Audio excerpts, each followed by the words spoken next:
Il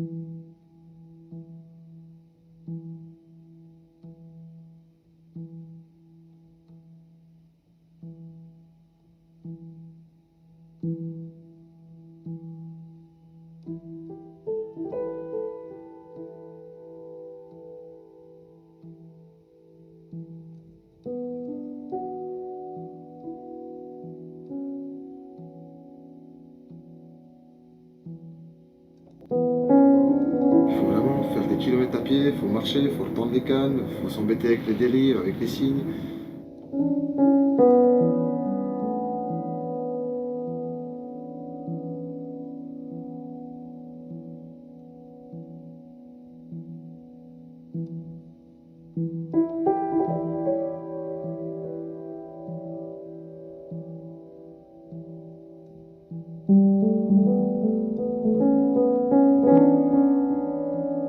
C'est pas évident de courir dans l'eau.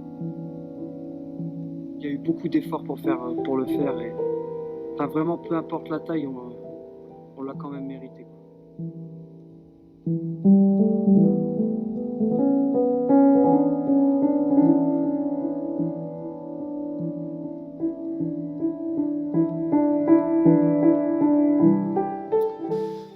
Ah, cette session, ça fait longtemps qu'on l'attend. Ça fait 5 ans qu'elle est dans notre tête, car il y a 5 ans, on était venu sur le Rhône, c'était déjà un plan B à la base, puisqu'on devait partir en Grand Lac et c'est pas fait comme on voulait, parce qu'avec le Covid et les restrictions de liberté, on n'a pas pu faire ce qu'on voulait. Du coup, on s'est retrouvé sur le fleuve fin d'automne, avec des conditions assez particulières, une pêche en plus assez atypique, comme vous avez pu voir à l'image, et mauvais timing, ça a commencé à se déclencher à la fin de session, donc on avait vraiment un sentiment d'inachevé, il fallait... Déjà, on avait passé un super moment humain, donc déjà, on avait passé un très bon moment entre nous. On avait bien apprécié notre complicité et l'esprit d'équipe qui pouvait se dégager de ces sessions. Du coup, on voulait réitérer la chose pour essayer de vivre des meilleures conditions et vivre une meilleure session. En plus, il y avait de la matière, mais le vidéaste nous avait planté, on n'a pas pu faire de film. Donc, on avait vraiment un sentiment d'inachevé qu'il fallait combler. Les années ont passé, les organisations mutuelles de chacun, que ce soit en termes personnels ou en termes professionnels, on n'a pas trouvé de créneau. L'année passée, lors du social, on avait calé une date par rapport à mes vacances et à des créneaux pour avoir certains membres, comme Antoine ou Steven. Évidemment, les alinéas météorologiques 2 semaines avant la date butoir étaient catastrophiques. Énormément d'eau, beaucoup de pluie, grosse crue. Donc je suis resté attentif à Vigicru pour voir un peu comment étaient les débits. Mais il fallait quand même venir sur place pour voir un peu comment ça allait se passer. J'ai eu l'occasion de venir 2-3 jours avant la date butoir avec mes enfants pour pêcher. J'ai très vite vu que les débits seront faisables, qu'il y avait encore un peu de courant, qu'il y avait un tirant, mais que c'était pas non plus impossible à pêcher. Mais surtout, j'ai vu qu'au fil des heures, l'activité des poissons montait en puissance. Je voyais de plus en plus de poissons sauter au large, dans le chenal, dans la berge d'en face. Moi qui pêchais une veine d'eau plus courte, qui avait beaucoup moins d'activité, j'ai quand même déclenché quelques touches. Donc, avec une prise de contact avec Antoine, je lui ai dit c'était peut-être l'occasion de descendre, il faut tenter le coup parce qu'il y avait de l'activité, il fallait le faire, quoi. Et donc ils ont débarqué, quoi.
Donc 12 heures plus tard, ils débarquent, après un long chemin, des complications sur la route, accidents, autoroute bloquée, etc. Ils débarquent ici en milieu de matinée. Ils auraient mieux fait de se reposer parce qu'on n'était pas préparé à ce qui allait se passer. La motivation est là et la patience, mais tout de suite on a mis une stratégie en commun en place, c'est-à-dire de pêcher à 6 cannes pour 3 pêcheurs, de pêcher en équipe, donc c'est-à-dire que chaque touche, chacun son tour. Comme ça, il n'y a pas de canne à titrer individuellement, on est vraiment dans une pêche collective. Dans cette optique-là, pour optimiser la stratégie et de ne pas se couper la pêche, en fait, on a étalé des lignes sur différentes veines d'eau de la rivière pour éviter de ne pas pêcher les mêmes veines d'eau avec les mêmes cannes. Et pour l'amorçage, c'est le même principe. On a mélangé tous nos appâts, on a amorcé une zone très éparpillée et très large, et d'une façon assez conséquente pour le démarrer. Les lignes étaient en action de pêche pour la fin de la journée, et ça a été tonitruant. Donc du coup, pas de sommeil, ça a été extrêmement difficile. Beaucoup d'allers-retours en bateau pour Antoine, c'était vraiment physique. D'ailleurs, moi et Steven, à la fin de nuit, on a sombré, on était plus présents.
Au niveau de la stratégie d'amorçage, ce qu'il faut bien prendre en considération, c'est que nous sommes sur un poste de passage, donc les poissons font que passer. aussi bien d'un côté que de l'autre. Comme on est dans une zone qui est pas loin du Rhône principal, et qu'on pêche dans une partie du Vieux-Rhône, on est un peu à l'abri du courant justement, les poissons, comme on est un peu avant la Fleille, ils passent de gauche à droite ou de droite à gauche. Donc soit ils viennent par le fleuve, soit ils redescendent du Vieux-Rhône suivant les moments, en fait, suivant les moments de la journée et de la nuit. Donc ce qui est important, c'est que les poissons trouvent suffisamment d'appât pour s'y intéresser et rester un peu sur la zone, et qu'on puisse déclencher des touches, mais pas non plus trop d'appât groupé pour pas intéresser les silures. Et ça, ce fut un facteur qui était assez compliqué à gérer dans les premières heures de la partie de pêche. La première nuit, on a quasiment pris plus de silures que de carpes. La deuxième nuit, un peu moins. Et la troisième nuit, plus du tout. Pour la simple et bonne raison qu'au lieu, on ne coupait pas spécialement les amorçages, mais on amorçait par poignée. Enfin, Antoine amorçait par poignée, donc du coup, on trouvait quand même pas mal d'appâts sur 1 mètre carré pour avoir parfois 4, 5, 6, 10 appâts. Et ça, les silures les aiment bien. Comme c'est un poisson assez paresseux, c'est facile pour lui en ramasser une tous les 30 cm, une tous les 3-4 mètres. Et ça, on a corrigé au fil des jours. Petit à petit, on amorçait une bille à la fois, en couvrant toutes les cannes, très espacées les unes des autres et très espacées les bouillettes les unes des autres, afin de ne pas fixer les silures. Et l'avant-dernière nuit, on n'a quasi pas pris de silure, on a pris un seul. Donc cette tactique-là fut une bonne tactique. Stratégiquement parlant, on a vu juste. Étaler et surtout très régulier. Ce qu'on ne faisait pas au début. Au début, on amorçait 2 fois dans la nuit. Là, la troisième nuit, Antoine, à chaque fois que quelqu'un combattait, il filait en bateau, il faisait vite un amorçage de zone léger, 2-3 kilos sur toutes les cannes, mais de nouveau éparpillé des appâts à chaque poisson, à chaque touche. Et ça a optimisé le nombre de touches aussi. Donc au fil des jours, on a pu affiner stratégiquement notre technique d'amorçage.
Au niveau technique, on essaie sur les choses très simples et très basiques.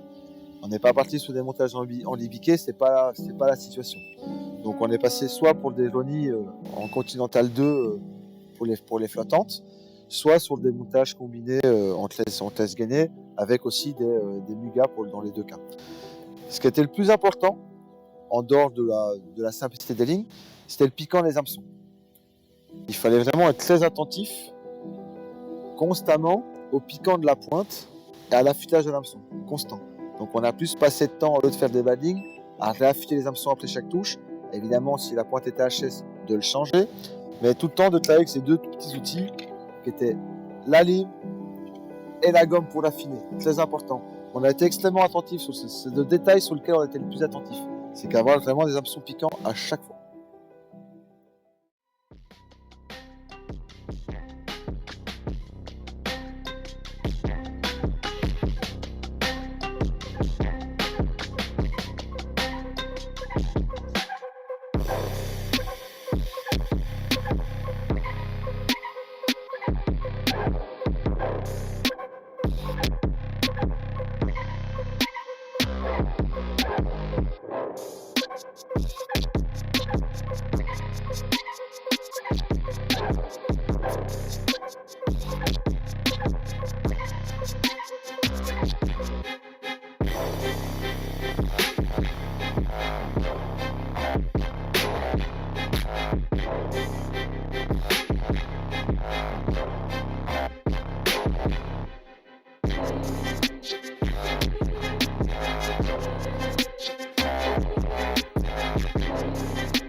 En termes d'activité de poisson, on peut dire qu'on a été vernis, c'était vraiment chouette.